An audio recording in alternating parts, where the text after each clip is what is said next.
This podcast is a member of the Voices of Wrestling Podcasting Network. Visit voicesofwrestling.com to hear the rest of our great podcasts, as well as show reviews, columns, opinions, and updates across the world of wrestling.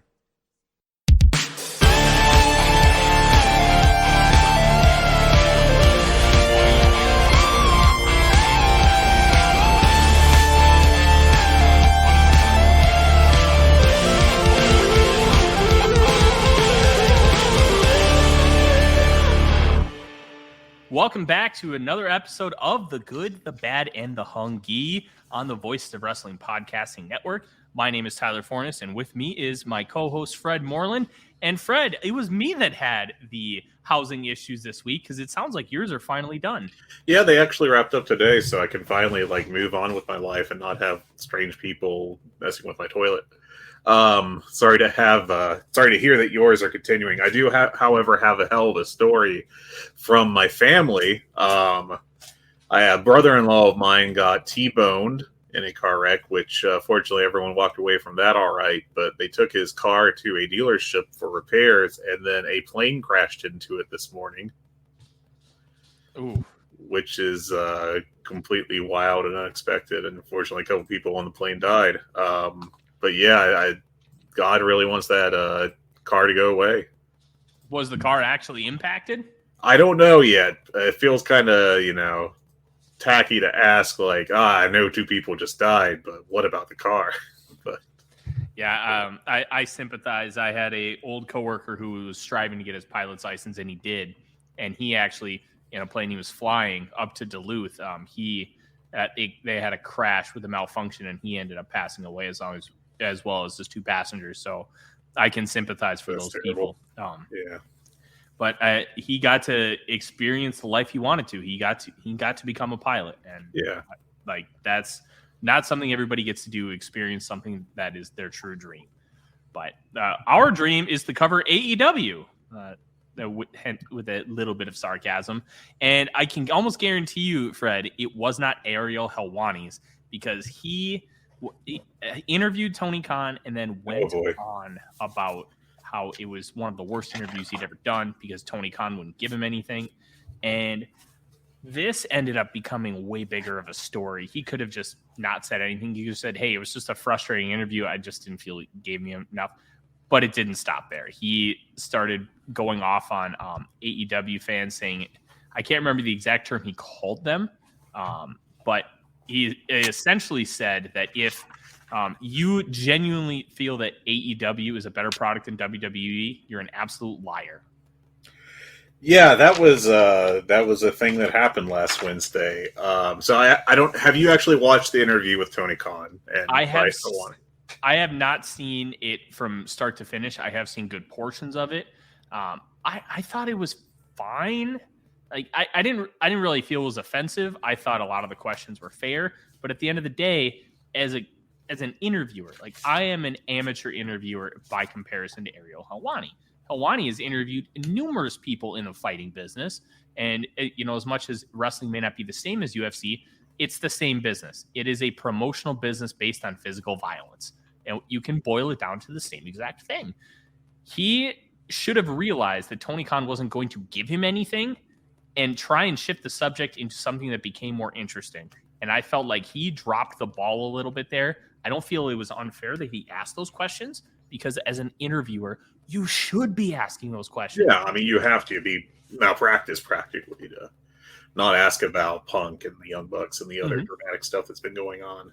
But the second Tony Khan says, hey, I can't talk about it. And then, okay, you're going to ask a follow-up. And then he says, I still can't talk about it. Okay, that's it. You should understand as an interviewer that you're not going to get any information. And you know what? Frustrating. That was probably going to be a big basis of his interview. Fair. But now you have to try and go somewhere else. You have to talk about different subjects, and you have to get different perspectives and try and make the interview interesting. And there's a lot of meat on the bone with AEW and Tony Khan. That shouldn't be hard. But Helwani didn't do that nearly to the extent that he should have, considering his interview level. And for me, that was the biggest frustration. Yeah, I watched the whole thing, and I think there are a few missteps Helwani had that popped up along the way that probably kept him from having as good of an interview as he could have. The first thing was starting the interview by going, "Oh, I thought you didn't like me." Like, I don't know, like that's not even like putting your interview subject on the back foot. It's just outright alienating them before you start asking them questions, and that was outright bizarre to watch. And Tony Khan reacted like any human being would, that would just be like, "Well, I don't know what you're talking about." And I will say that,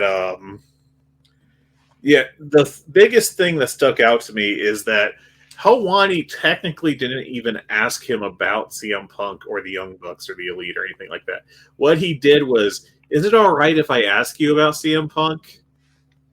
And he did that like 2 or 3 times, like, shifting it to the Elite, all in a row. And Tony Khan was just like, "I can't talk about that right now." And I don't know how that becomes the big thrust of Helwani's complaints, which we'll get into a little bit later. But yeah, I will say that this was not a great interview. It was not particularly insightful, more or less. Tony Khan has a real talent / propensity to take a question and then dodge what is being asked and just turn it into rambling either about how great his talent is or how much success they had with a show or just how great their partners are. So I will agree that it was far from a must-listen to interview. I would not really advise anyone wanting to learn anything about AEW to listen to this thing, because like the most insightful thing I might have had was either that he chatted on AOL with Luthez when he was 12, which is wild to think about, like not in a like organized chat, but just like through DMs, or that Chris Jericho's lost 31 pounds this year. Like, that's as good as the info got, which is to say there wasn't much here. They just, it was really a whole lot of nothing. Tony Khan said that there was stuff like he was asked if Saraya was going to wrestle, and he basically no commented that and said, "We'll just see what happens." And I get that one because he's promoting and stuff, but like when you add that on to all the no comments, I can definitely see how that would be frustrating. I don't know what Helwani was expecting though, with some of these no comments. Like, some of them made sense and some were just a bit extraneous. But for him to go out and say that was the worst interview of his career, then that guy's got a charmed life. Because this is just a real, like, not particularly cooperative, but not particularly disastrous interview. There was a podcast called Effectively Wild that's about baseball, and I remember they had an interview with Randy Johnson, and he completely sandbagged it because he didn't want to do it, and he was just like, I don't, basically was being, like, not even acknowledging their questions. That was far worse than this. I just don't know. I don't know how this could be the worst interview you've ever had if you've had a career as long as Ariel Helwani's. And then the big news, I guess, was Helwani going off, which was very bizarre when you watch that. He starts off by calling, it's from a Q&A session on the next episode of one of his shows, the MMA Hour. And he starts off by calling AEW, referring to AEW Freakazoids. Freakazoids. Yeah. I knew it was something outlandish. And it said that they would attack him over the slightest criticism of the company or WWE praise. And then he goes on to say WWE is obviously superior. And I don't know how much of that is like a genuine opinion or how much of it is him trolling people.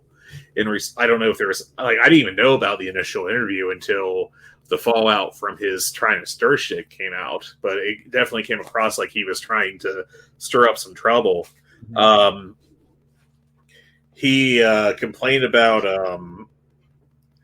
he said it was an honor to be involved with doing the voiceover for Extreme Rules, and he said that previously he would not have done it because he wanted to be neutral, but now he just wants to have fun. Which I think is probably the worst thing he said, honestly, the whole time. Like, that really undermined any kind of professionalism, of him, in my opinion, based off that. I mean, it's just a very dumb controversy. I don't know why this became a thing at all, but it's 2022, and this is what last Wednesday was. So it became a thing because Ariel Helwani decided to whine about it, and because he has a large platform, it spread like wildfire. Oh yeah, yeah. It totally makes sense that it became a thing, but like I get the mechanism of it, but I don't know like why that would be, why he complains so much about this, you know. Because he's basically on the WWE payroll. He hosts a podcast for The Ringer. He talks about WWE with Bill Simmons, who basically is on the WWE payroll as well. Like it's one thing if you want to have objectivity, which I feel like you and I both have genuine objectivity. We're going to tell you what we like, and we're going to tell you what we don't, and we're not going to be beholden to any one entity by having to say like something is good or something is bad. And in the world of football, there's something that I like to call state-run media. And now when you think of state-run media, it's like, hey, the government is telling you good things that only the government wants you to know about. Like left-leaning news companies are going to be less likely to tell you about Democrats being bad. Right-leaning news companies are going to be less likely to tell you Republicans are being bad because it doesn't fit their agenda, it doesn't fit their narrative. Now, one of the things that's tough about being state-run media in the sport of football, NFL Network and people within NFL media are going to be a lot less likely to report on genuine news stories that paint the NFL in a negative connotation. They're going to be a lot less likely to talk about a guy like Deshaun Watson. They're going to be a lot less likely to talk about how Daniel Snyder might be the worst human being in the history of professional sports owners. Like, they're going to be a lot less likely to talk about those things because it paints their league in a bad image. And when you talk about Ariel Helwani, it's in a very similar fashion because he is in a position where The Ringer is very pro WWE. They have a partnership. You don't want to talk bad about your partner. And that's, I think, one of the reasons why it's very hard for me to take him seriously in this instance, because there is a form of, I'm trying to think of the right word, he feels beholden to them. He's going to be biased. He's going to be biased for WWE. And if you're going to do that, that's fine. Like, I don't think anybody's going to blame you for taking a paycheck, but then you can't sit here and call yourself a fair and objective analyst when you're talking about another competing company. That's just not how it works. You're either going to be biased or you're going to be fair. And right now, Ariel Helwani is trying to play both sides. And honestly, if you play both sides, you're going to fall into the pit of despair. It's just not something that's going to work. I can't take him seriously when talking wrestling anymore because he towed that line and then he jumped way into the WWE pool, which, if you want, like I said, if you want to do that, that's fine. Be a WWE homer. Be a person who just supports the company. Then you give me no reason to listen to your opinion on professional wrestling because I know it's going to come from that one-track mind. And to me, that was the biggest takeaway from the interview is I like Ariel Helwani when it comes to MMA. I think he's fair. I think he asks tough questions. I think he asks quality questions and does a very good job at reporting the sport. He is one of the best objectively. In wrestling, I don't even know if I consider him like the top 200 at this point because he has just shown himself to not be any form of objective.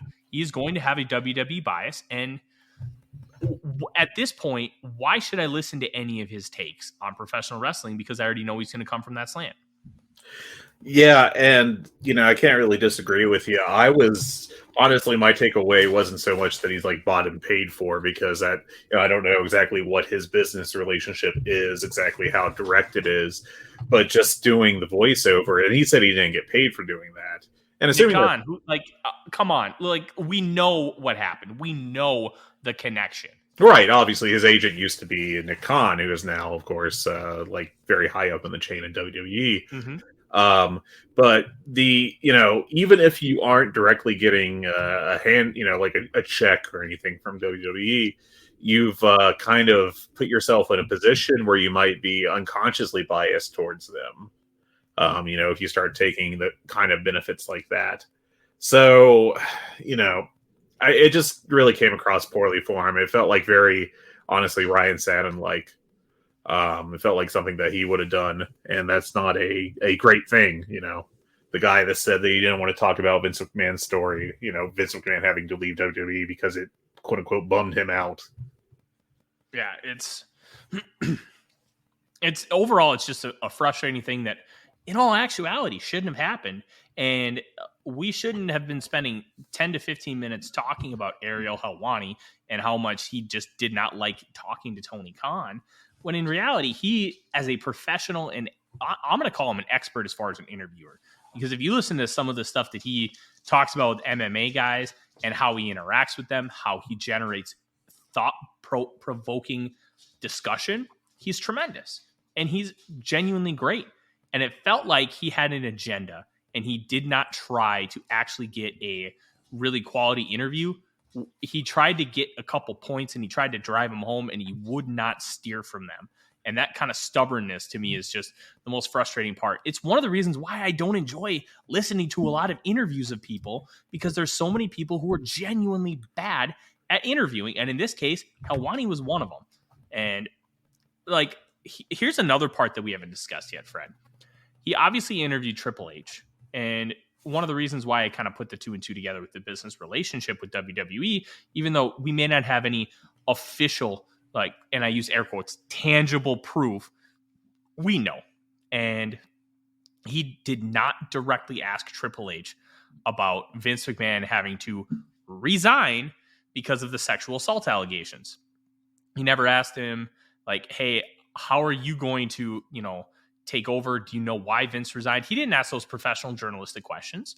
He kind of asked questions about it, but he never did. And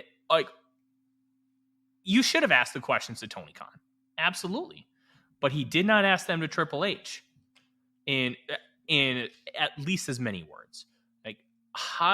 What's your opinion on that? Because my opinion is it's incredibly hypocritical to not ask the same questions, considering obviously sexual assault and what happened backstage in AEW are completely different as far as extreme levels. Okay. But they are incredibly identical when they are two humongous stories within the context of each environment. You suspend 4 of your top stars because of a backstage fight that potentially has legal issues. That's their biggest deal. That's their biggest story. And that's something you have to ask about as a journalist. When you talk about WWE, number one is you have to ask about Vince McMahon. You have to ask about the sexual assault allegations, the NDAs, the future of the company. How are they going to improve? How are they going to fix these? That's their biggest story. And as a journalist, you have to ask those questions. How are you viewing Ariel Helwani, considering how he handled Tony Khan and how he handled Triple H? I have to be honest, I did not watch the Triple H interview because Helwani is just not on my radar regularly. I don't care anything whatsoever about MMA, and I don't follow WWE so closely that I'm looking out for every Triple H media appearance. That's just, I'll hear sometimes that Gunther has a good match, and I'll pop that on, and that's about the extent of my caring. Assuming that he didn't, he should have outright asked about the Vince McMahon situation, and if he didn't, then that's pretty bad on his part.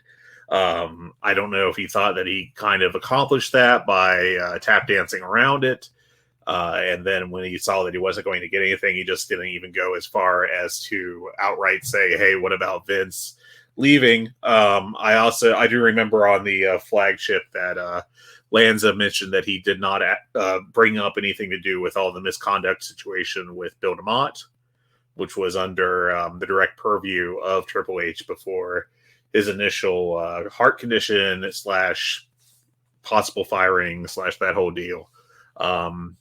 So I don't know. I mean, to me, it's pretty obvious that the Vince McMahon story is one of the 2 biggest of the century. In professional wrestling, along with the Chris Benoit murders, and the CM Punk story is the biggest outside of the founding of AEW, I reckon, in AEW's history. So there's a definite comparison there. But if he softballed one and didn't the other, then that's definitely not good. And it's all about journalistic integrity too, right? Because Ariel Helwani considers himself a journalist, and quite frankly, especially in the world of MMA, he absolutely is, and he does a very good job at it. There's a reason why he was the number 1 guy at ESPN. There's a reason why once he left ESPN, he was able to craft his own sphere and really build up his brand to a point where he could self-sustain. And was it Fox that hired him over the objections of Dana White, or was that ESPN? Fox. Okay, yeah, because I know they had a run there too. They did take his credential away for, I think it was like 36 hours. And then I think Dana White got bullied into giving it back because it was a bunch of bullshit. Yeah. Well, that's kind of the Dana White way. I would, to me, like the mask slipping, if you will, is when he just started outright trashing AEW fans, like with a broad brush. That just felt very gratuitous and unnecessary, and kind of goes against the whole "I'm a journalist" kind of thing. I don't really have anything good to say about the behavior in general. It doesn't make it come off well. Even if you are frustrated, I can see why you would be frustrated with Tony Khan to some extent coming off that interview. Absolutely. Calling it the worst one you've ever done is, again, either you've had a very blessed life or you're exaggerating. The guy interviews MMA fighters. Now, has he ever interviewed Dana White? Like, I can't imagine Dana White being an easier interview. I know that at this point, like, Dana doesn't want to see him, but at some point.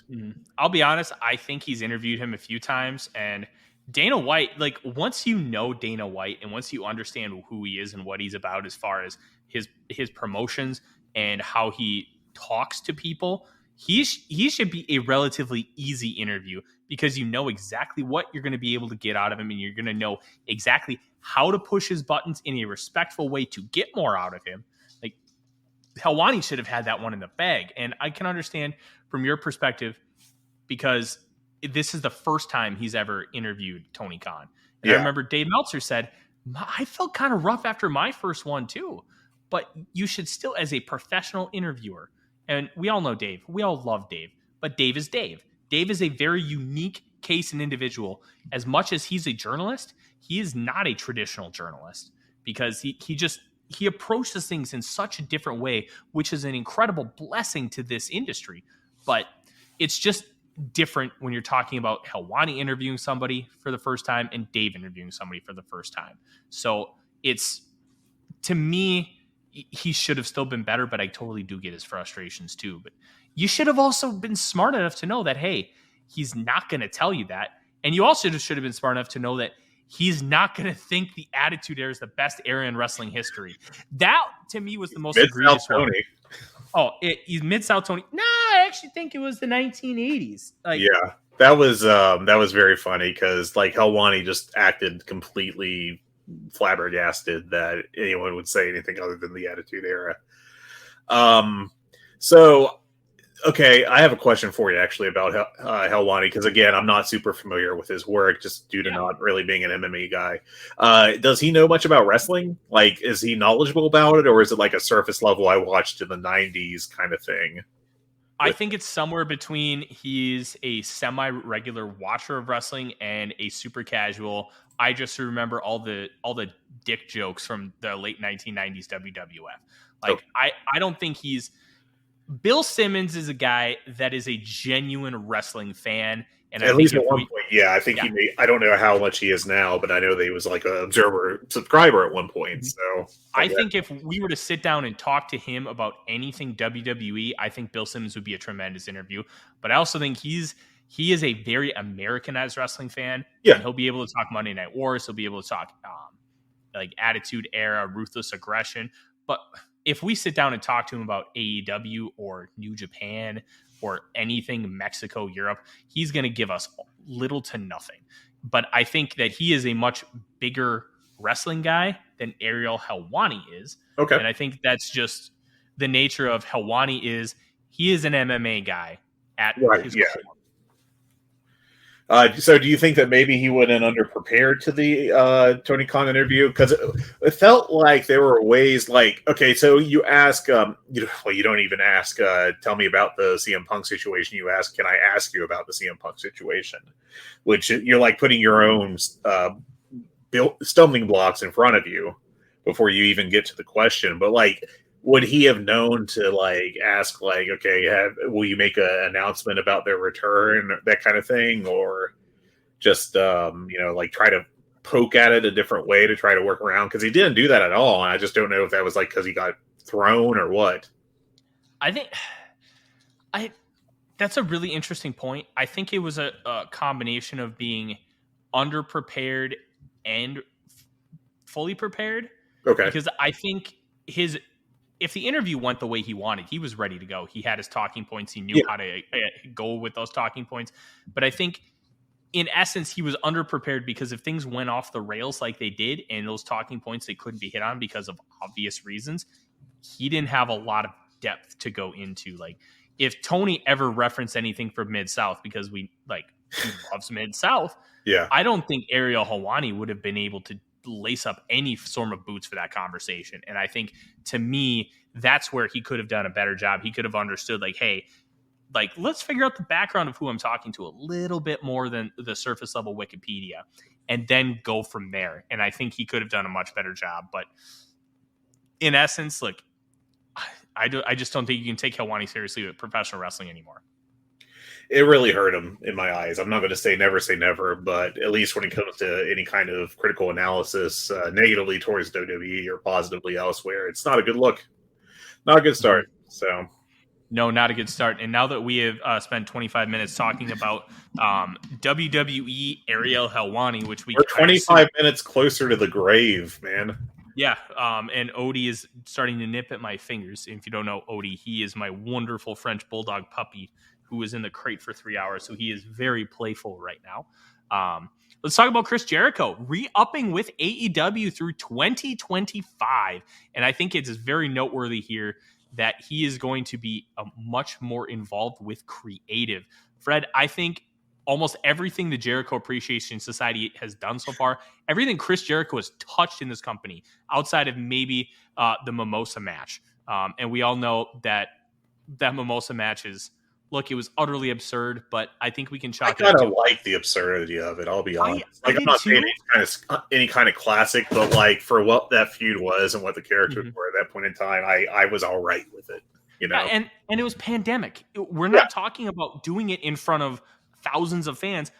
They did it in front of like 100 people, and because they did it in front of 100 people, I give them a little bit of a break. Like Stadium Stampede, awesome concept when you have no fans, because you don't really have a lot that you can go with. It was 2 months into the pandemic.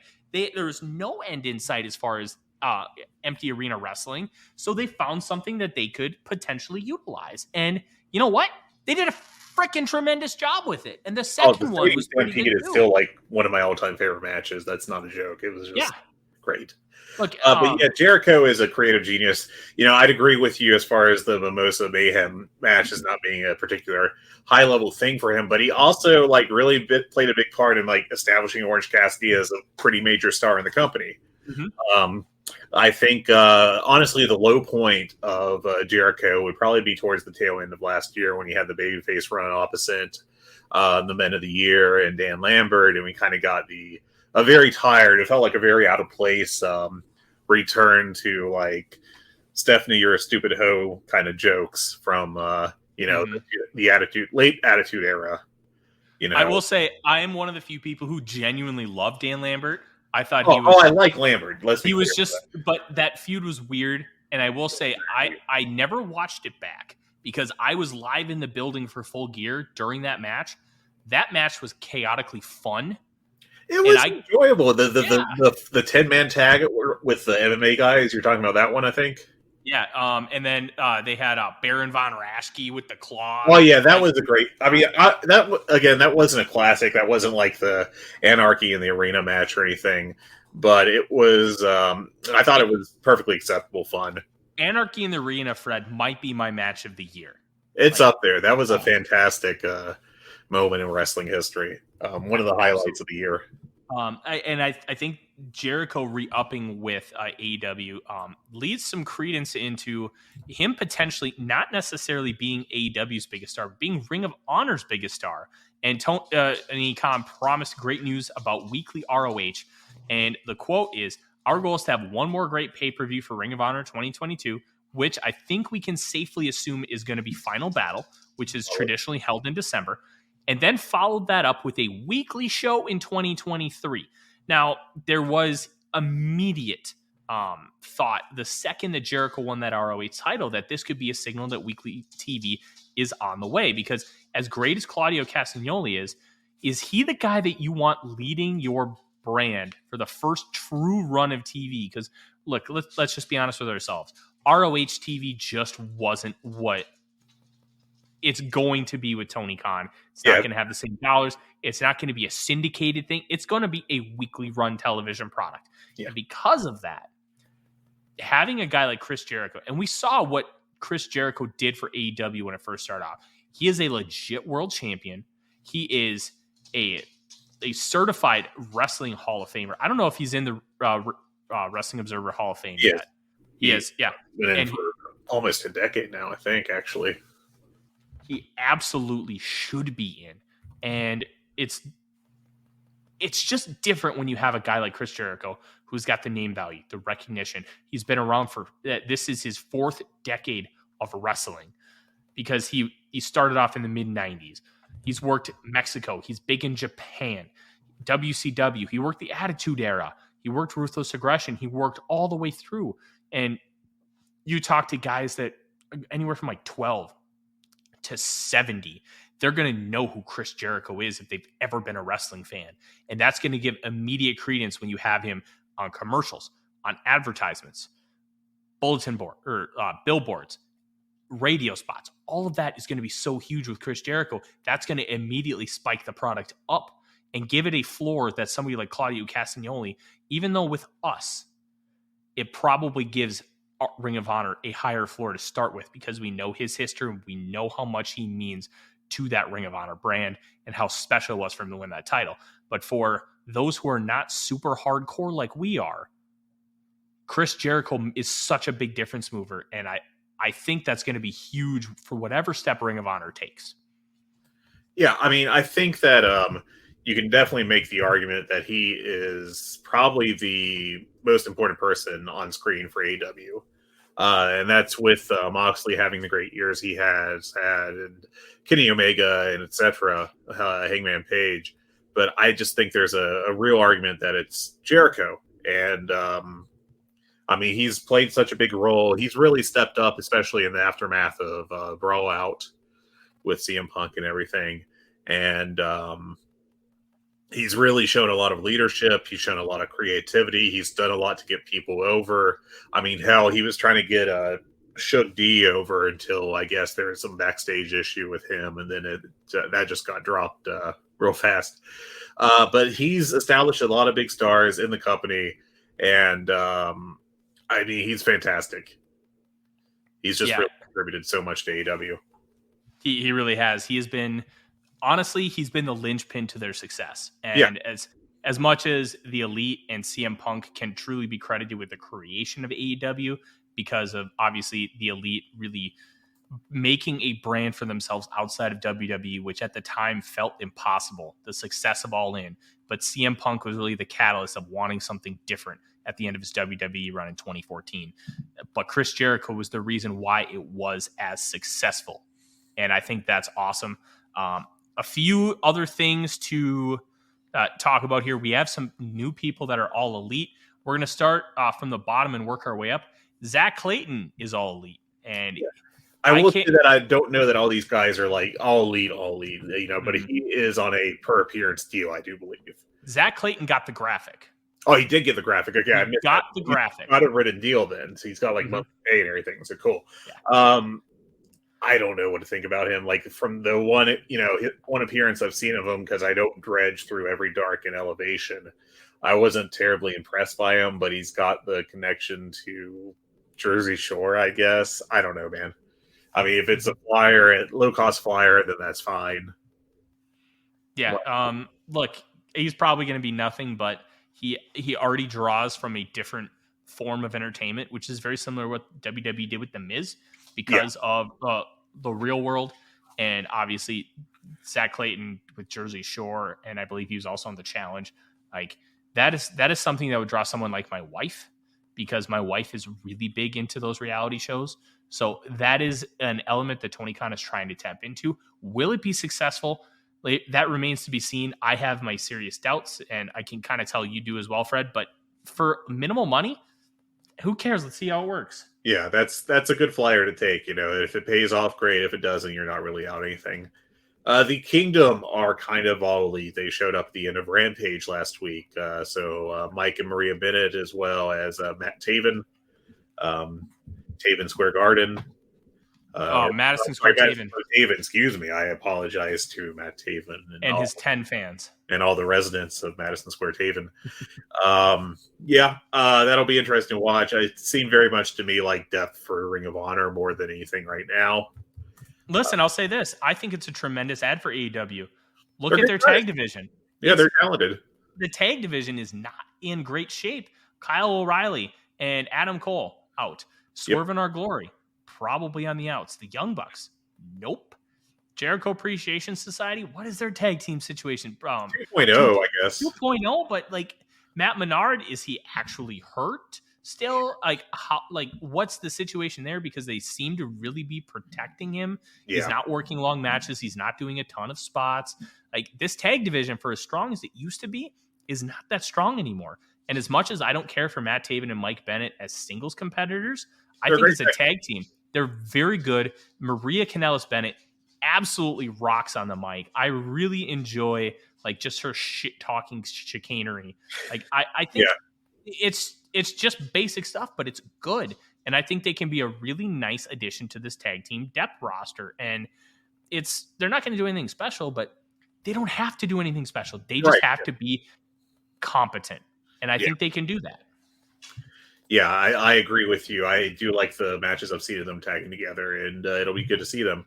Potentially back to some extent, Stu Grayson. Again, on Rampage, there was a backstage segment with the Dark Order talking about the struggles they've had, getting ready to set up 10 for a big match with Roosh, because Andrade has been memory hold, as well as the Mask versus Career match. Mm-hmm. And surprise, Stu Grayson is back, at least for that segment, because they're in Canada. I've always thought we've had the Hungee cat running. I've always thought that Grayson was underused. I thought him and Evil Uno were a solid tag team. Yeah. And Grayson is a great in-ring performer. He's not the best on the mic, between the accent that's pretty heavy, and he's just never really done much from what I've seen.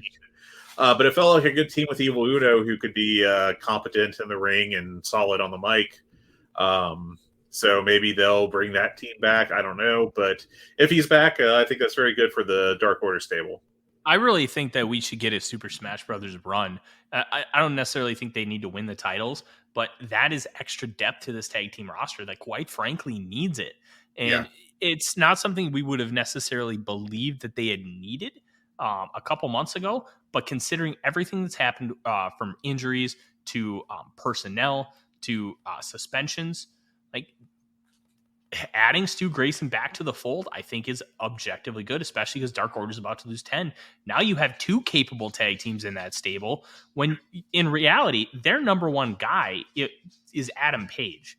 Right. And whether or not he's technically Dark Order, he is Dark Order affiliated until they tell us that he's not. Because it sounds like they're trying to split him away from Dark Order just by what happened at All Out and kind of like the couple promo packages that we've seen since.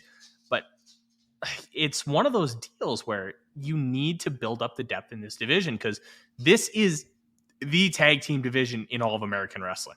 Yeah. They need to figure out ways to keep it going. And now you have this mega hot act, The Acclaimed, that could go really stale because, one, you capitalized on it. We saw it all out. And we were talking in the VOW suite, hey, they need to run with these guys. That was the hottest crowd I'd seen for anything live in professional wrestling. That crowd wanted that so bad, and they didn't get it. If they would have gotten it, I think the roof would have actually come off of the Now Arena. It was insane to be there in person. But if you don't have anybody for them, it's kind of one of those things one of the reasons Goldberg failed in WCW. They built him up and they got him the belt. But then once he had the belt, he almost didn't have anybody really to work with. Yeah, for a long time, his biggest matches were like DDP and Raven, and like those guys were great, but they weren't main eventers really. DDP kind of was on the fringes of it at least, but yeah, I mean, his biggest quote unquote match when he was the champion was Kevin Nash at Starrcade, and it's Kevin Nash. Like they could have done so much more with Goldberg, but once he got the title, they didn't really know what to do with him. And I feel like that could be the future of the Acclaimed if they don't figure something out with this tag team division. And it's not Tony Khan's fault per se because of all the extenuating circumstances, but now it's his ability to adapt and figure it out on the fly. And the signings of the Kingdom in whatever capacity they're coming in. And then you also have Stu Grayson coming back in any kind of role. These are good for the depth of your division. You can at least give the Acclaim some good feuds until that they really figure out who they want to give the belts to next. Because hell, even Jurassic Express is done. Those are one of your 5 tag team champions. The Lucha Bros are trios champions. Do you want them double belted when you're trying to establish those trios belts? Probably not. I mean, they did just take the All Atlantic title off of Orange Cassidy. They have they have to continue to do something with this tag division. And I think Tony Khan, these signings are going to be what we think they are. Yeah. And how they're going to be used on AEW television for at least a little bit. I think it's a very net positive for this division, and I like the steps that they're taking. Because it's not like you can go out and sign 5 CM Punks, 5 big stars, and all of a sudden slide them into that division. You have to be creative with it, and he's doing that. Yeah. And we'll get into the Acclaimed. I'm a little pessimistic about their status right now, but we'll get into that in a little bit. Next up is the Dave Meltzer update on Brawl Out. Is he has no update. He did hear that one person who was there but not part of the actual fight has not been interviewed yet, which is that seems very odd to me because it's been several weeks since the event, and there may be others, he said, that have not been talked to yet. I'm kind of wondering at what point this is going to get wrapped up, because we are talking about it's been about 6 weeks now. There's no sign, no news of anything from AEW. AEW is already kind of battening the hatches down in terms of getting information out there, and they've really stepped that up ever since All Out. I don't know. At some point, you got to wonder, are they going to actually address this in any meaningful way? Listen, I'll say this. AEW has been notoriously tight-lipped with a lot of things. They have kept a lot of secrets, and they have really tried to hide people coming into the company. They have also, they have had genuine surprises, and I think that's a net good thing.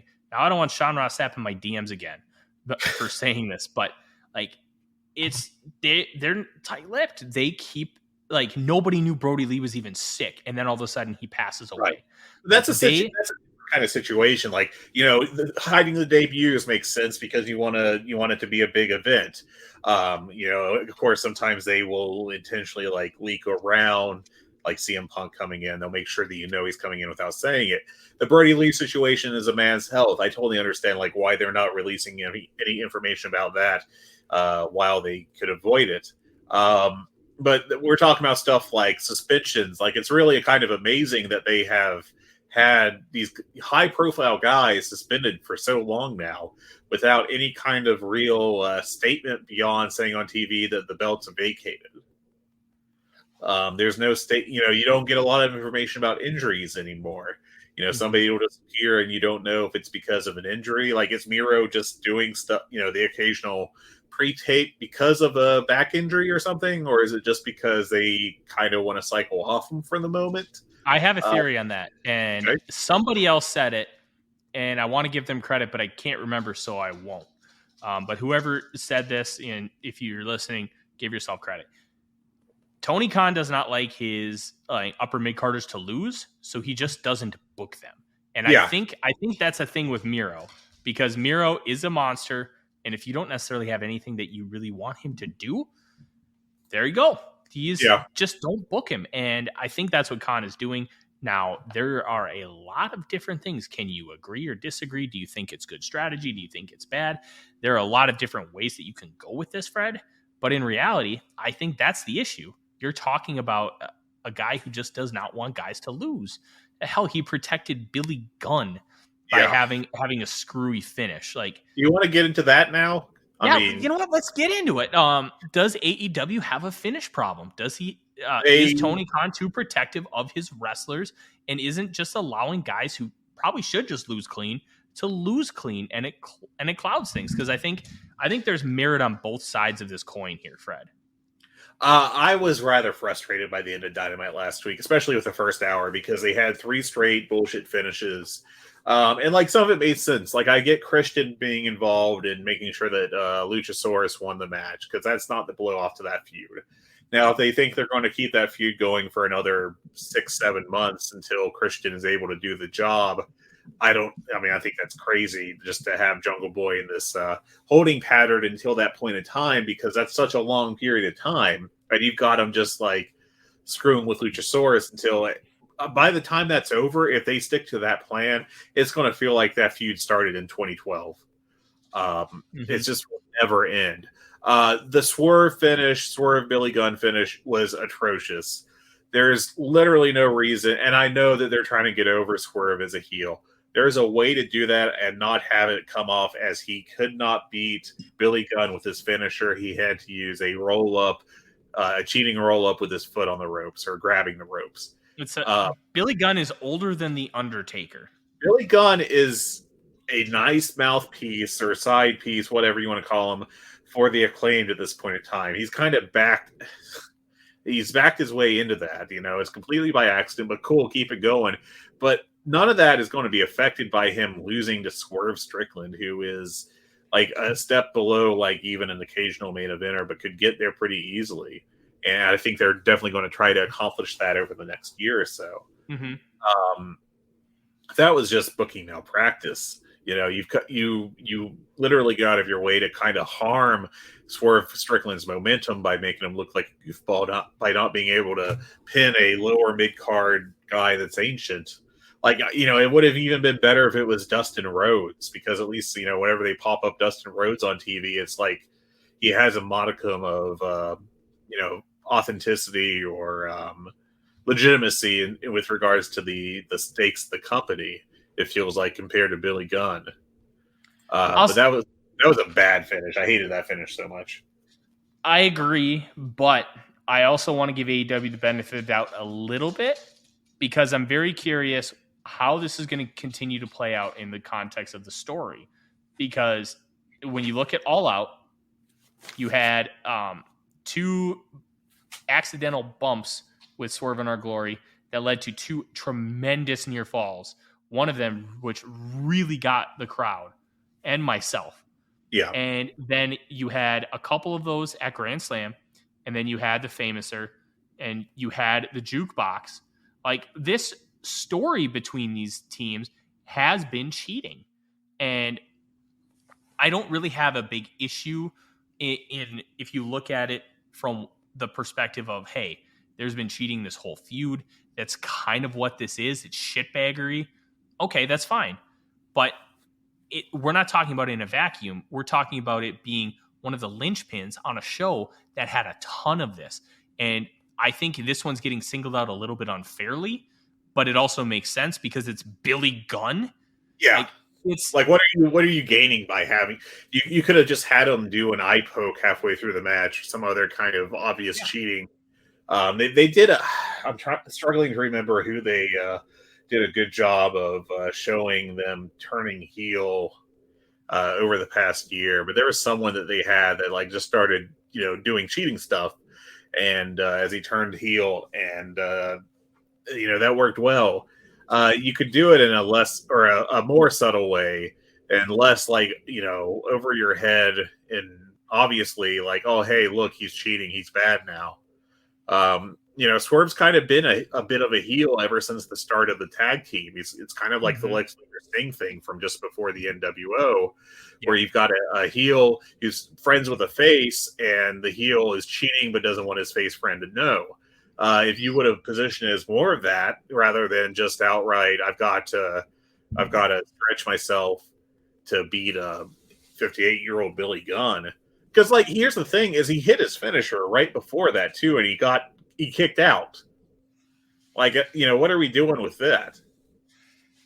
I think that's really harmful to Swerve. So the way they did it. I think you're right. I think I also is maybe reading a little too much into the fact that there's been cheating throughout the entire course of this this rivalry between the two groups. After the match was over, it didn't feel like that really got played up as much as, oh no, Swerve is, not being nice kind of thing. Yeah. And I think so too, but let's look at the bigger picture here, Fred, because that's kind of what the theme of this show is about. It's this bigger picture AEW, because we are releasing it a little later than we want to because we have Tuesday Night Dynamite in just a couple of hours. My big thing is I think this company is a little too lenient on the bullshit finishes, but I also don't think it's that big of an issue because I don't think this last show just hit me wrong. Like it just hit me like too much of it. Mm-hmm. And I think bullshit finishes are fine. And like they do the cheating spots. I feel like it's almost a crush for Tony at this point where he's just kind of gotten into a groove with it. But I remember, as much as we call Eric Bischoff a fraud, which he is, I remember he said something that really has resonated with me throughout my wrestling fandom. And he said that it is very hard for finishers to write a good finish consistently. That was something that he didn't really do in WCW. Right. He had a guy that did it for him because he said it was so tremendously difficult. And I wonder if within the context of that creative room, how much influence Tony Khan has in that. Obviously, he makes the final decision, but does he actually come up with the final decision is completely different. Does he have somebody he can lean on for finishes? And who is in his ear telling him that, look, you're leaning too much into this. I know how much you love Mid-South, but at the end of the day, you really can't be leaning on this like a crutch. And I really hope that somebody gets in his ear and kind of helps him through this because there's just a little too much of it. And I think interferences with finishes is good. You need that in wrestling. You need some of that bullshit because this is a stupid business. It's a corny business. Anyone that expected when he said that like win and loss records are going to matter and there's going to be a sports style presentation that took that to mean like it's going to be, worked MMA, like we got battle arts back or something. I think you just kind of deluded yourself from the start, to be honest. But I do think at times he's carried it too far, and I think that's what's happened recently. I would agree with that, Fred. There needs to be a healthy balance, and right now I don't think he has that. Let's talk about a couple other things related to Dynamite itself and the AEW universe. AEW is now prohibiting talent from working GCW shows. Mox can still work some indies, but he is being asked to ease up with his schedule. And I think a lot of that has to do with the fact that they need to rely on him now more than ever because their star power is just not able to make television.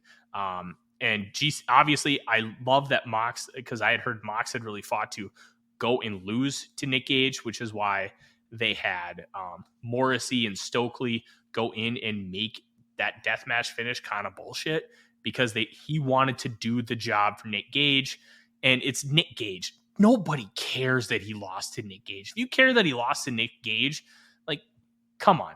It's Nick Gage. They have a long history. Gage is a god in the context of GCW. It's fine. But I also understand Tony wanting to protect Jon Moxley, one, because wrestling canon is AEW canon, and two, you need a healthy Moxley. And GCW just doesn't really do a great job with talent on an overall level as far as taking care of them, doing the right things.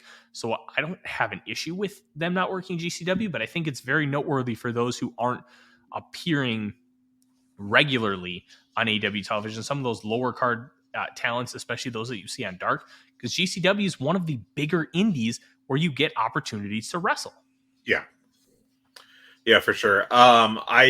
This kind of feels like it's been a long time coming. I remember that basically Marco Stunt fell out of favor after he did the dildo influenced match with Effie, like back in 2020, was it? I think.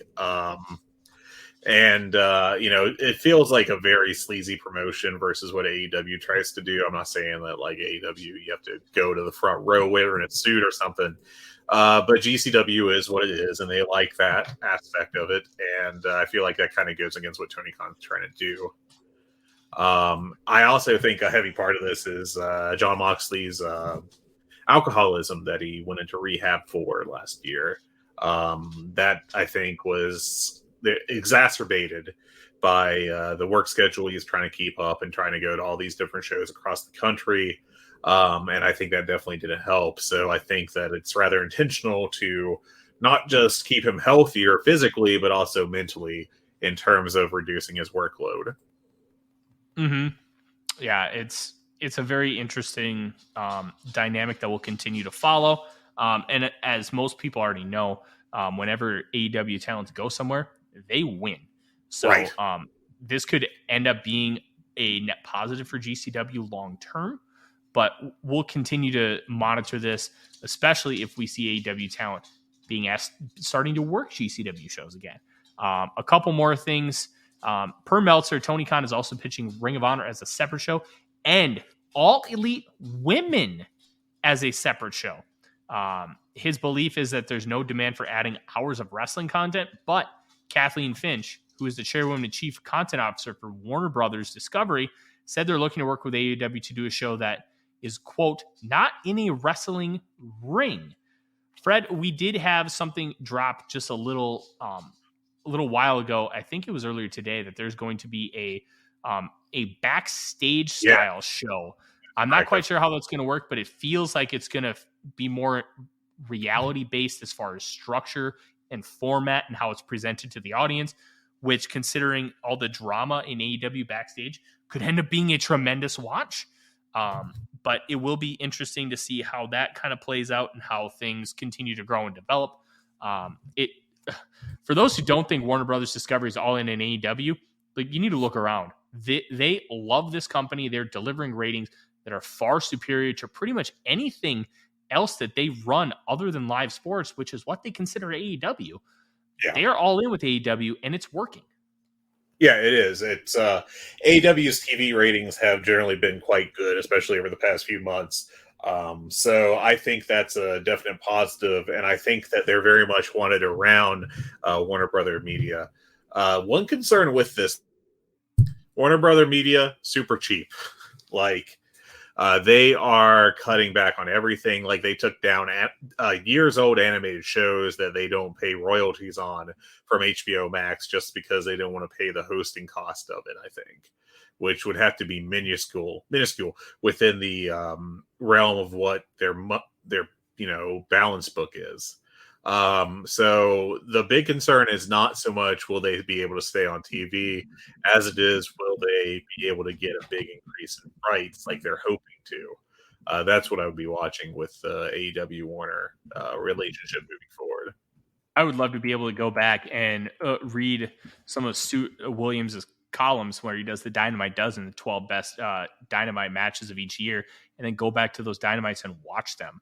Because, like, as much as I remember loving Pac and Kenny Omega, the Iron Man match in real time, I don't remember anything about it. I would love to go rewatch that match. And to have them on an HBO Max, I think would be an incredible draw for a lot of people. And I think it would do great business because as much as the WWE Network was a failure for what their projections were, it was still pretty successful. They have 1.6 or 1.8 million people subscribed. Something like that, yeah. Of course, it's now folded into Peacock, but yeah, I mean that deal has worked out really well for WWE. I think the Peacock deal, and I think that if AEW is able to get a similar deal going with HBO Max for their content, I think it'll similarly help them. Mm-hmm. I agree completely. And as we keep talking the business of AEW, Dynamite ratings 983,000.32 on that, fourth on cable. It was behind their biggest competitor, Real Housewives of Beverly Hills, Dodgers Padres, and the post-game show, which I believe Dodgers Padres bled into the post-game show. So I don't necessarily think that that's completely accurate as far as what the ratings were, because with live sports, it's incredibly fluid, sure. Especially with playoff baseball and how long games go. I think that game went 4.5 hours. So look, they're living between 900,000 and 1.1 million total viewers, 0.3 to 0.4 in 18 to 49. This is where AEW lives. And if this was a bigger Dynamite, like, if they were doing Grand Slam and these were the numbers, I think you'd have to be disappointed. With this, I have no problem with it. I think it's fine. They did what, a 0.17 for Rampage this past Friday? Yeah, it was up somehow. That doesn't really make sense, but it was up. So, well, I think, yeah, you have more people now that it's starting to get colder because, I live in Minnesota. People are starting to stay in more later because once it hits like 8 o'clock, it's like 35, 40 degrees, and it's a lot less advantageous to want to be outside. So I wonder how much that's going to play into it. And obviously you had a good Rampage card. You had Jon Moxley wrestling on the card, which is always going to be a draw. I wonder how much that's going to play into it and how that's going to be impacted moving forward. It's going to be something that we're going to want to watch here, Fred. Yeah. It'll be very interesting. Keep an eye on it. Moving on, we have two very small tidbits about the non-wrestling careers of some affiliated talent or almost affiliated. CJ Perry, aka Lana, aka Mrs. Miro, is going to be on the next season of VH1 Surreal Life, which is a reasonably successful show. It'll be interesting to see if she ends up coming in, if there's anything coming out of that. And Anthony Bowens is apparently going to be in a movie directed by Danielle Fishel, who is best known for portraying Topanga in Boy Meets World. Of course, Fishel is a huge wrestling fan, apparently. Hold on, Fred. You didn't say it right. Topanga. You got to have that emphasis. Topanga is one of those special characters, especially for our age group. That's right. She, Kelly Kapowski, DJ Tanner, like they're some of those legendary characters from those mid '90s sitcoms. But yeah, those two little tidbits. And then I guess Dustin Rhodes was vaguely talking about retirement on Twitter. Who knows if that will mean anything? And, who knows if it'll lead to anything. Mm-hmm. It wouldn't shock me if he retired because Dustin Rhodes is in his 50s. He's very involved with the Nightmare Factory. He may want to move into more of a backstage role. I mean, he doesn't wrestle a ton anyways. So maybe it's something where he teases retirement, does like a big run. I wouldn't say big as in he wins a title, but big as in he is a little bit more televised and they give him a proper send off. And then he kind of moves into more of a backstage kind of role. It would not shock me. He's been wrestling since the late 80s. Yeah, it's been a hell of a career for him. Dynamite and Rampage. You want to start off with Rampage? Because honestly, I only have like one thing I want to talk about on there, which is the Dalton Castle segment. Yeah, well, go ahead and start with the Dalton Castle segment, Fred, because I think that's a really interesting one. It was good. That's my contribution. I think Castle really could be a pretty big star for AEW. He's got a lot of charisma. My wife took notice of him immediately when he came on screen. Like he just comes across as a star on TV. And I'm pretty excited to see what this Jericho match is going to be like because Castle will go to the ring. I don't know. I liked him coming out. I hope that he's part of AEW on a regular basis. I hope he gets the graphic and everything, becomes all elite. But I liked the segment. I thought it was pretty much the highlight of Rampage since they very rarely do angles that really have much meaning. So I was a fan of it. What about yourself? I love Dalton Castle, and I wish that his body had held up just a little bit better because I remember I flipped on ROH TV. It must have been like, I don't know, the mid 2010s. And I saw Dalton Castle for the first time, and he was with the boys, and he was at the beginning of his ROH run. I'm like, whoa. Yeah. This guy is good. He has all the charisma in the world. And I really had high hopes for him to be great. And unfortunately, his body just has not been able to keep up with where his talent level is. I hope that he's healed enough where he could really have a good run, especially with the advent of a new ROH. Because he and the boys, now that they're reunited, I think is a great act. It works. Dalton Castle has every ounce of charisma to make it happen. I hope that his body can just go with where his charisma is because he is a good add to any roster. Yeah, he's got a ton of talent, and I hope that they let him show it and like actually make use of him. Mm-hmm. Other than that, I don't have a lot of thoughts on Rampage. I thought it was a good show. I don't think you need to go out of your way to watch it, but you're going to enjoy your time. You're not going to waste any part of your hour, really. Yeah, I mean, Stu Grayson showing up was cool if you like him. Okay, I do have a negative on this show that I want to talk about, which is the Ethan Page Isaiah Cassidy match. So they do this angle with Private Party where they want to get away from the no longer Andrade family office. And Matt Hardy wants to team up with them again and go in the trios division. And this actually leads into a reader question we got, which is basically along these lines of what are they going to do with the storyline. But I hated that they built this matchup as something that mattered. And I'm not particularly, excited about the concept of a 12-minute Ethan Page, Isaiah Cassidy match on Rampage. But I don't think you can build the way they did to the storyline and then just do a 2-minute match where Ethan Page squashes Isaiah Cassidy after teasing of, putting the stakes of Matt Hardy's contract on the line, the Private Party contracts on the line. And I just thought this was terribly booked. I thought that it was, just squishing that down to 90 seconds of in-ring action where Ethan Page basically kills him and then immediately to the backing it. It's a storyline that should have got a little more time, a little more feature, should have got, some actual in-ring time to build any kind of suspense around the result of what that match would be and what it would mean going forward. And I thought that was a pretty disappointing, way of approaching it, of utilizing their time. Yeah. I'll say this. The best part of this feud has been Stokely Hathaway's tweet where he told Matt Hardy that he had to fill out or score 7 out of 10 on this test. And question 10 was, are you invited to the cookout? A, no. B, no. C, no. And I thought that was just one of the funniest things of all time. That was great. Look, as much as we don't like this feud, I think Stokely Hathaway rules. And I really could care less about where the story is going. But I do know that we talked about the tag division. I think Private Party needs to continue to get in-ring time. And at the very least, I know Joe Lanza talked about it with Jade Cargill. Give local crowds a dark match where all you do is be like, hey, you're going to get this match. It's not going to be televised. We're not going to put it up on YouTube. This is for you. And then just let Private Party go 20 minutes with random tag teams or do like a Private Party circuit where they just wrestle the same team week after week after week and let them build themselves up and figure it out and get better, because there is a lot of talent to work with this team, but they need cohesion. They need to learn match structure better. They need to just get some of the sloppiness that they currently have, which was endearing at first because they were so raw, but we're 3 years past that. We're 3 years away from that Young Bucks Private Party match that kind of made them stars, and they really don't seem to have grown a lot.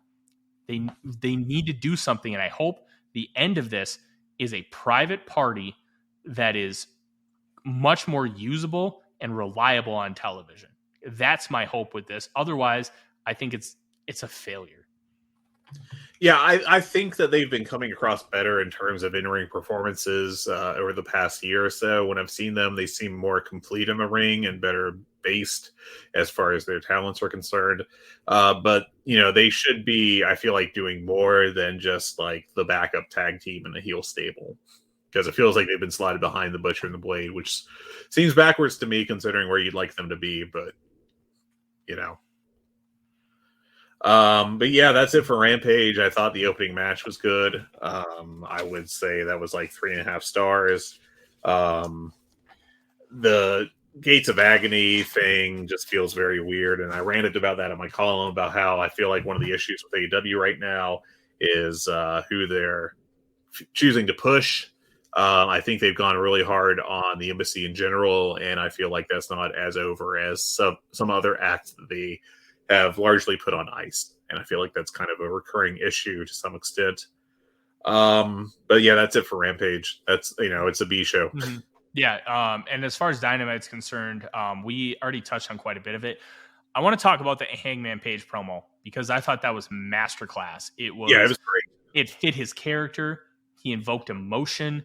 He talked about kind of some of his bullshit and how he's an anxious cowboy, and then really sold the fact that you want to see him wrestle Jon Moxley, which will be in just a couple of hours. And I loved it. I thought it was excellent. I want to see more of that from Hangman Page. I want him to have an opportunity to deliver more of that. I think overall, that is awesome. And this is the Hangman Page that we were truly hoping that we were going to get with the formation of this company. And obviously he had his title run. His title run was good. It wasn't great. It was good. And I think as he continues to grow and develop, he has not had that title reign. And we all know that title reign. We all know the Okada 2-year reign. We know Tanahashi's 11 consecutive wins. We know it's the 10-pole reign. CM Punk in WWE. Like those 10-pole reigns are so big for a wrestler's career. Hangman hasn't had that, and I hope this is the beginning of that push to get him that 10-pole reign, within the next couple of years. Yeah, and I think that one thing that really struck me was that was probably the best segment Adam Page has had as far as character development since he won the world title back at the beginning of the year, late last year. I thought that was just fantastic for him. Absolutely. I don't have any major arcing thoughts that we already haven't talked about. There's one thing I did want to ask you about before we move on from the show. The finish of Danielson Jericho, and where Daniel Garcia, basically rejoined the Jericho Appreciation Society. What did you think of that? Where do you think that's going to end up going? And was that the right move?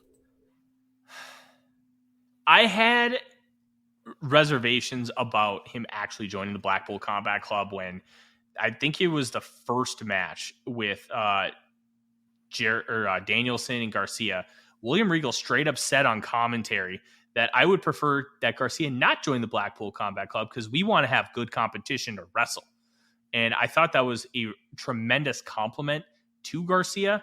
And I thought it was also based in reality. I'm like, I'm going to keep this at arm's length because I think they're setting the seeds up for Garcia to actually not join the Blackpool Combat Club, and somehow he's going to stay with JAS. And that's what ended up happening. If we get some kind of BS where then all of a sudden he joins up with the Blackpool Combat Club within the next, I'd say 6 to 8 weeks, I'll hate it. I didn't really have much of an issue with the turn. I thought the turn was good. And I thought part of the basis of the turn was Garcia was pissed at Jericho for cheating consistently with that Ring of Honor belt. And I almost feel like he's flipped the script mentally a little bit where he just doesn't care as much anymore. And he understands, within wrestling canon, that, look, Jericho may be a shitbag, but for being a shitbag, he's on the honorable side. It's like that 9 squares where you're chaotic good, chaotic neutral, chaotic evil. I think he is chaotic evil. It's just one of those deals. I think it's within his head. I think Jericho works better than he initially did as far as the elements of cheating. Yeah. Just don't flippy flop consistently. I thought that the story worked well. How they follow it up is going to really sink in if this was a good move or not. Yeah, I'm really concerned about this, to be honest, because I feel like that Garcia was building up a lot of momentum, main event level momentum, and then they just had him kind of just fall back in line. And unless there's some big swerve in the next week or two, maybe, they won't. But if he were to cost Jericho the title against Dalton Castle, again, I wouldn't do that. But just something along those lines of backstabbing Jericho to establish himself, I worry that all that progress they made with Garcia will be completely, negated and lost forever. Yeah, because I'm kind of with you. Once you have a new guy hot, there's no guarantee that new guy will ever be hot again. Mm-hmm. If they're talented, if the time has struck, it's like the Acclaimed. If you had waited 6 months on the Acclaimed to put the belts on them to push them to the top of the heap, they may not have been over. They may have lost all this steam they've built up. Putting the belts on them when they did, 100% worked out, and that's what they had to do. And I worry that Daniel Garcia is in a similar position, and that this, past week or two was where he should have established himself somehow out of the shadow of Jericho, started a big feud with them, and we didn't get that. Yeah, I'm very intrigued to see how this all plays out because I think Garcia has world champion potential with his charisma, his in-ring work. But you're right. If you screw him up now, is it going to be a Kaito Kiyomiya thing where it's you just lost it? And we're still, everything's on the fence still with Kiyomiya because now he's doing this Muto thing, which just freaking sucks. But Kiyomiya is still only 25 years old. He's got all world talent. And we're kind of in a similar place with Garcia, except Garcia hasn't reached the top of the mountain. But if you fail him now, if he gets to the top of the mountain, it's not going to mean shit. Right. And you've got to progress your character. And there's some other examples. Like, I think Starlight Kid is a good one in Stardom right now, where she's turned heel and is kind of like embraced pushing herself as a top star, separate from the face unit she was with before. But, Garcia not doing that, I have concerns that he's just going to fall back in the pecking order. And with wrestling, you want to constantly be establishing new stars. I'm not saying that you need to stop pushing the old ones, but you need the freshness at the top of the card to keep things interesting. And if in 2 years the main event scene is still Moxley and Jericho and Adam Page and CM Punk, assuming he comes back, or Kenny Omega if he comes back, without anyone new in it, that's a problem. It 100% is a problem. I'm very intrigued to see how this kind of ends up, but we really don't know how it's going to end up until we get to that point. Fred, as we kind of wrap things up, we obviously have Dynamite tonight. Jericho versus Dalton Castle, which we touched on. I think Jericho is going to end up winning that match because he's doing this gimmick, and I think where he beats all the former ROH champions. I think if that gimmick wasn't going to work out, he would have lost it to Danielson. We have Shida versus Storm for the interim AEW Women's Championship. We have Death Triangle. That you what? I assume Storm will win that. Yeah, I would assume so too. Death Triangle versus Best Friends and Orange Cassidy. Is that for the belts? I think it is. I think so too, but I'm not 100% sure. And then obviously we have John Moxley versus Hangman Adam Page for the AEW World Championship. And then they're going to have interviews with Danielson, MJF, and Wheeler Yuta. Now, as we close up, and this is going to be something that's already outdated. Does MJF cash in that chip in some way, shape, or form tonight? Now, it doesn't necessarily mean he has to do the WWE style cash in. He could do the Rob Van Dam where he just goes up and be like, I'm taking that belt at full gear. Because Rob Van Dam went up to Cena and cashed it in and said, I'm taking it a one night stand. Like, calling your shot as a cash in, if you're going to use that terminology, is smart. That's what wrestling is. It's a challenge that you then build to down the road. Modern WWE Money in the Bank surprise cash-ins are, I think, pretty much, if you look at it, a detriment to the product. You gain the aspect of something could happen at any point in time, but what it costs you is building good storylines, especially for first-time champions, and it really undercuts establishing those new top stars. So I think that they have to, if they're going to cash it in, big air quotes there, it has to be him saying, okay, you just won the match, Moxley. I assume it's going to be Moxley. I will face you at full gear and I will win the title. And let's go down this rabbit hole before we wrap up here, Fred. Let's say he does that. We've already had a weird dynamic of babyface MJF and heel MJF. If he does that, that's a pretty babyface move. Are they going to flip him? Like, I think it's inevitable that they do. But we know that. But I'm talking now. I think it's way too soon. I think so too. But do you think Tony Khan will feel forced, considering where he's at, how he's almost had to rush his story because of? I don't think that they were going to have MJF do any of this stuff here really quick. I think this was a very long arc. We've already seen Tony Khan utilize long arcs before. Hangman was a long arc. Wardlow was a long arc. And now it feels like they're pushing this a little bit because of the lack of CM Punk in the Elite. This was going to be CM Punk's tentpole reign within the context of AEW. So, but because they're rushing things with MJF, or at least it feels that way in my perspective, I wonder if they're going to also rush his babyface turn because they feel like they may have no other choice. 2 weeks ago, I would have said no way in hell. I thought that it was very clear that they were establishing him not just as like a main event heel, but the top heel in the company. Mm-hmm. I think now there's pretty good reason to question it with the last couple of segments, like where Stokely forced him, or forced the ring upon him to use after the match with Yuta, I think it was, and then the backstage segment where he cut what was pretty much a babyface, but I'm a jerk promo. I wouldn't be too shocked, but I do think that it would be a mistake. One thing I forget who said it. It was someone from Voices of Wrestling. I think it might have been Kelly Harris. Or that one thing they've done is, or one thing that might be the case is that Tony Khan's booking has dropped ever since All Out because he's been so distracted by the legal issues surrounding that. And I think that's a very possible impact we're seeing here. It may be leading him to make some decisions that are really optimal, and this could definitely be a big one.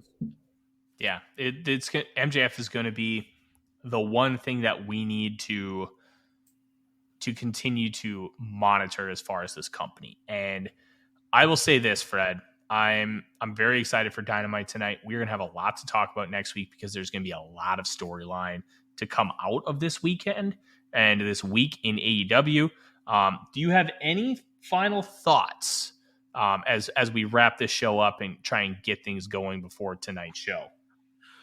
Tony Khan tends to struggle, I feel like, with the in-between shows. Not so much the build to big shows or even the big shows themselves, but the ones that are the low, the quieter points in the story, if you will.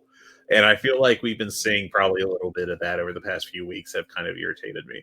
I fully expect tonight's show to be great. I think that he always makes, it seems like, the right booking decisions in these situations. Granted, they're the ones that you've been building to for several months. They're not a surprise. You don't need a surprise. You don't need a surprise when it comes to telling a story all the time.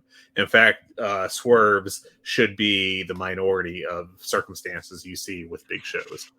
I'm excited for it, and I think it'll go well. I think it'll be a really solid almost pay-per-view caliber show, and I think it'll hopefully help get some things back on track. Yeah, I agree completely. This is going to be a fun show. Tony Khan loves to deliver.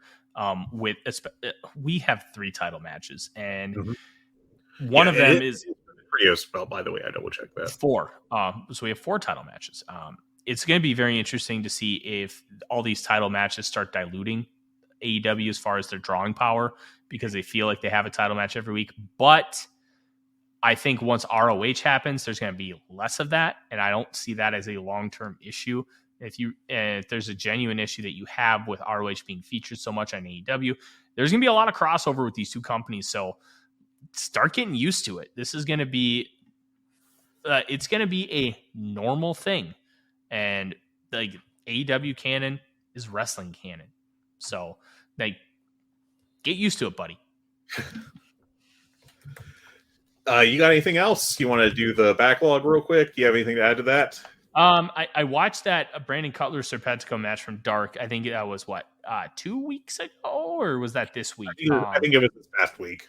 It was fun. It was good.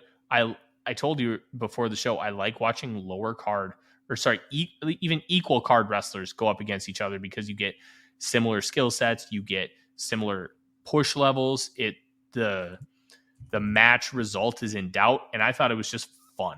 That Dark can really deliver on some of these, and especially when you have 2 equals, because you get a lot of squashes, and I think those are very important for both sides.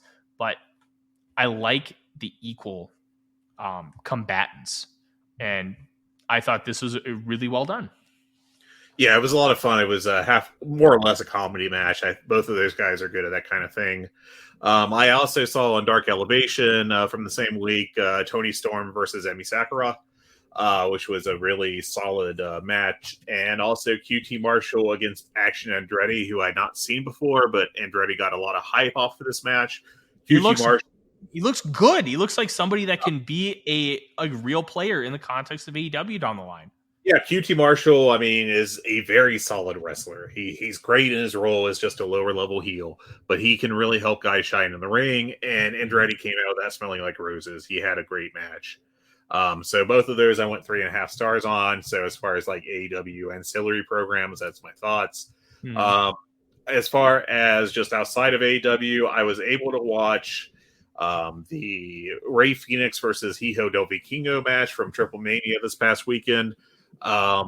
Fantastic, absolutely fantastic. Probably going to be my lucha match of the year. I dropped a full 5 stars on it. Vikingo is, I mean, both of those guys are just amazing, but it was more than just flips. There was quite a good bit of storytelling in it for a Technico v Technico match, where both guys were really struggling to win. There was intensity to it. There was drama to it. It was fantastic, just really good stuff. So that would be the one thing I would definitely recommend that I saw from this past week. Yeah, that is on my backlog to watch. I need to watch those, like the top 3 from Triple Mania. Yeah. That looked like a very, very fun show. And the second I'm able to get my hands on it, I am going to watch it because Vikingo, he has a US visa now. I want him. He needs an AEW. He needs to be an AEW, and he needs to be an AEW wrestler full time. Like, this is a guy that had some people comparing him to Rey Mysterio as being that next guy. And some of the things he can do in the ring, it's like watching Tony Hawk pull off a 900 when guys are struggling with 720. It's like, obviously that was skateboarding in like 1998, but only like 2 other guys have ever pulled off a 900 since then. And the advent of technology and just understanding physics better and rotations, like, that's pretty incredible. So, like, Vikingo is special, and he needs to be displayed, utilized, and paid like a worldwide star. I will say that if he's going to be brought into AEW, he needs to be treated like a main eventer from day one. We can't have the getting lost in the shuffle or being slotted at like the level of a Dante Martin kind of guy, because he's already developed, he's experienced, he's a great worker. He can go right now. I would probably put him above Bandito. Bandito's great. But we can't have him like be brought in and then just fall into the mid card. He's got to be above like a Takeshita kind of push, what we got, from him earlier this year before he went back to Japan. Yeah, he's got to be like a high level guy on the card. Yeah, I agree 100%, Fred. And one thing that I think is interesting that honestly shouldn't be a factor, but I think it is a factor. He's not a master luchador, and I think that is inherently going to help him coming here.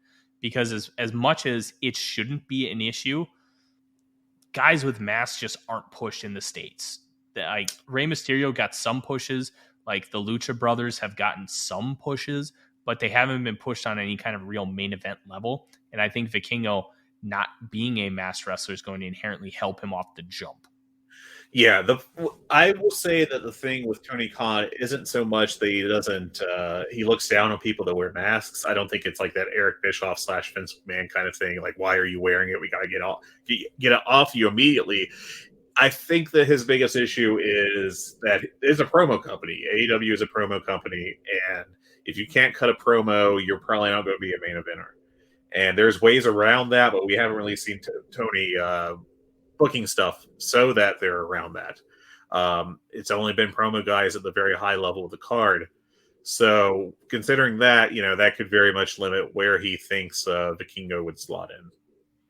Yeah, 100%.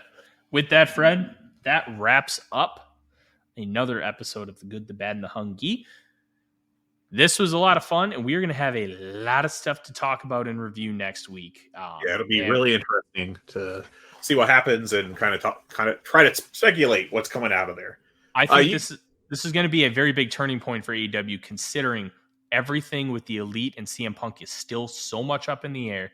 We have to consider this company to be rid of all of them until we hear otherwise, because that's how this booking is going to it's going to reflect what they know.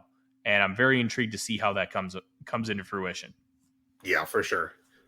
You can email us at hungeepod@gmail.com. That's HUNGEEPOD@gmail.com. You can follow us on Twitter at GoodBadHungee. Again, HUNGEE. Please rate and review our show. Recommend it to your friends if you enjoy it. And if you have any questions, feel free to tweet or email at us, and we'll try to get to them for the next show. You can also put them in the Voice of Wrestling Discord, where we have our own channel, and we have already answered multiple questions from the channel. Please feel free to interact with us in there. We love a good discussion. For sure. Well, I think that's it for this week. Tyler, you take care and have a good one. You too. Skull Vikings.